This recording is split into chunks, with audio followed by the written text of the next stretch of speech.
अस्सलाम वालेकुम दोस्तों, सोशल मीडिया टॉक शो के साथ मैं हूं परवेज संधीला। दोस्तों, नजरिए से गद्दारी क्या होती है आज पंजाब असेंबली में बागी अरकान ने देख लिया। मियां नवाज शरीफ के नजरिए के साथ खड़े होने वाले अरकान असेंबली आज चौड़े सीने के साथ चलते हैं।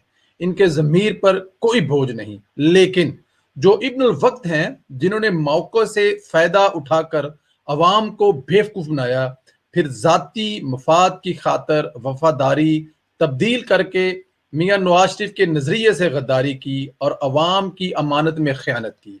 आज पंजाब असेंबली के अपोजिशन चैम्बर में जब बागी अरकान आए तो नजरियाती लीगी कारकुनों ने इनका मुहासबा किया, चैम्बर से निकालकर लोटा लोटा के नारे लगाए, इनके सरों पर लोटे रखकर इनकी अहमियत बावर करवाई।